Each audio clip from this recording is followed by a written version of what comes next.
Bonjour à tout le monde. Vous êtes avec le pasteur Manirakiza Cassien. Je suis le directeur du séminaire théologique Jefferson au Burundi. Nous offrons une éducation biblique pure à tous les chrétiens à partir de 15 ans.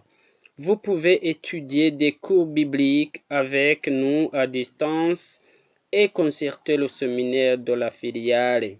Pour plus de contacts, visitez le site web de notre séminaire www.jefferson.com. Aujourd'hui, mon sermon biblique est lié au péché. Prions d'abord pour commencer, afin que l'Éternel soit avec nous. Seigneur, me voici ici présent devant ton peuple par la grâce de ton amour pour prêcher ta parole, afin que ton nom soit sanctifié, que ton règne vienne, que ta volonté soit faite sur la terre comme au ciel, que la puissance spirituelle soit avec nous pendant l'enseignement à propos du péché. Que les âmes perdues soient sauvées du péché par ta grâce, Seigneur. Merci, Seigneur, d'être avec nous en ce sermon. Bénis tous les auditeurs, auditrices qui sont à l'écoute, Seigneur, partout dans le monde entier. Amen, amen. Qu'est-ce que le péché? Le péché est tout acte opposé à la volonté de Dieu Tout-Puissant. Celui-ci est rempli de la force satanique qui fait réagir l'homme contre la loi de l'Éternel pour faire du mal au prochain. Ce qu'il faut savoir tout d'abord est que l'ami de Satan devient l'ennemi de Dieu et l'ami de Dieu devient l'ennemi de Satan. On ne peut pas être l'ami des deux à la fois. Chaque fois, il faut savoir que le Satan cherche tous les moyens possibles pour que l'homme puisse finir par l'enfer. Quand l'Éternel a créé l'homme, il lui a donné une intelligence adéquate, plus que les autres animaux de l'univers. Cela n'a pas été fait pour rien. Tout simplement, c'était pour que l'homme puisse choisir le bien et le mal en cas de besoin pendant toute sa vie. Le péché n'est pas du hasard. Lisons Genèse chapitre 4, versets 6 et 7. Nous voyons comment Caïn a tué son frère Abel. Verset 6. Et l'Éternel dit à Caïn, pourquoi es-tu irrité et pourquoi ton visage est-il abattu? 7. Certainement, si tu agis bien, tu relèveras ton visage, et si tu agis mal, le péché se couche à la porte, et ses désirs se portent vers toi. Mais toi, domine sur lui.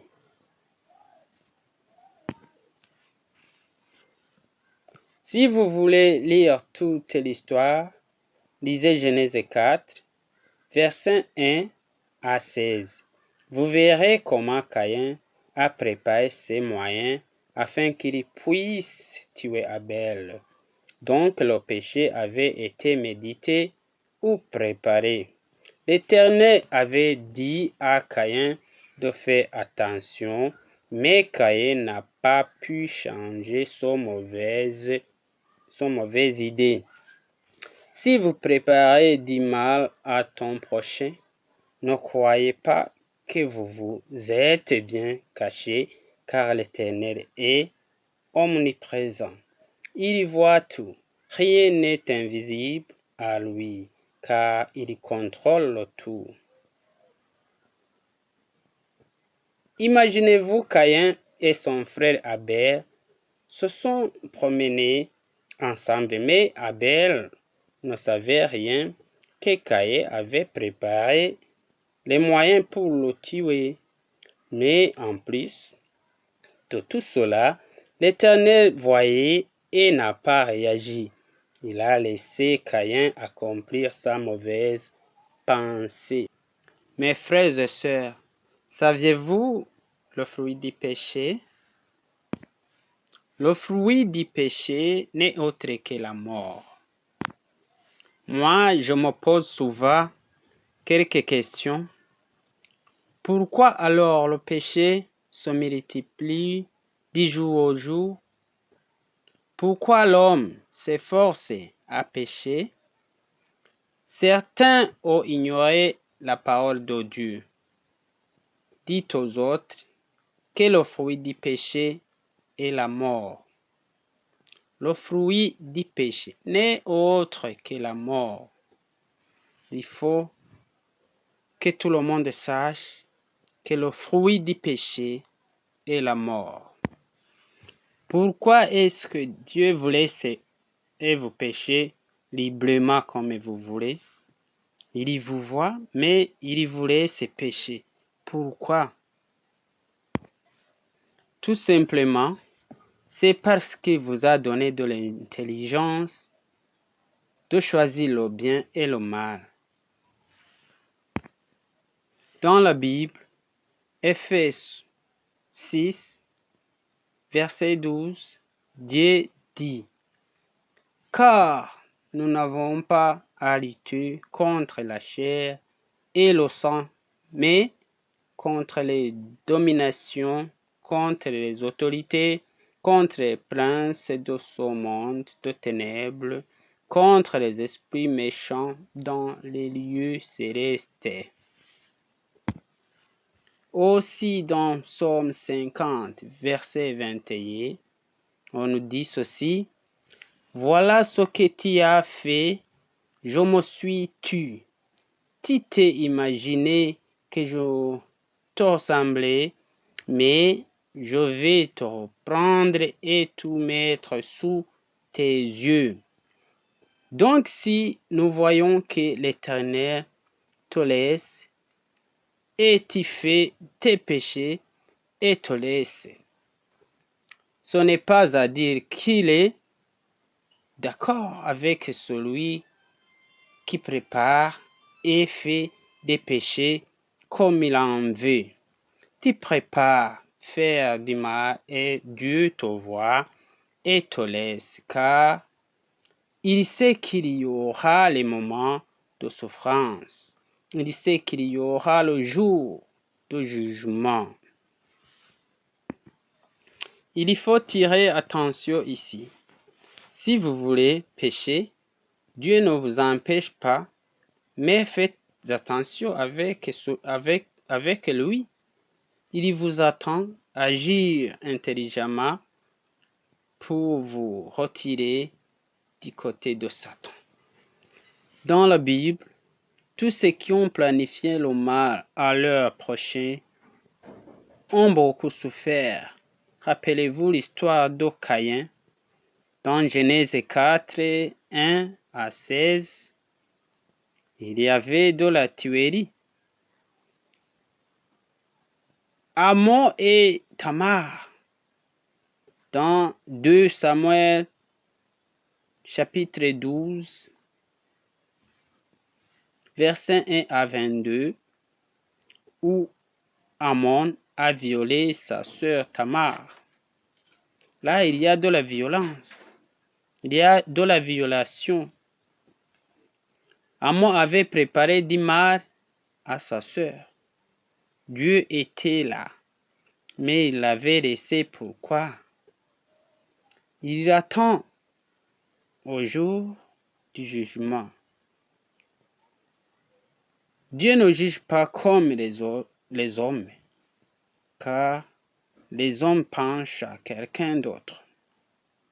Il pouvait classer cette affaire sans suite, et l'affaire serait terminée. Mais Dieu, ce n'est pas le même cas. Rappelez-vous du péché de David contre Uri. On peut lire ça dans 2 Samuel chapitre 11, de 1 à 27. C'est là où nous voyons cette histoire. Le roi David a préparé comment tuer son soldat Uri. Après avoir été couché ensemble avec sa femme, avec la femme d'Uri. Détrompe-toi, le péché n'est pas du hasard. Malheur à celui qui prépare et accomplit son péché. Dieu hait le péché de façon qu'il ne peut pas l'ignorer. Quand nous lisons le Proverbe 6, versets 11 à 19, nous pouvons aussi voir ce que l'Éternel hait. Il y a 6 choses, et même 7 qu'il hait, et même qu'il a en honneur. Sur le verset 18, l'Éternel dit qu'il hait le cœur qui médite des projets iniques, les pieds qui se hâtent de courir au mal.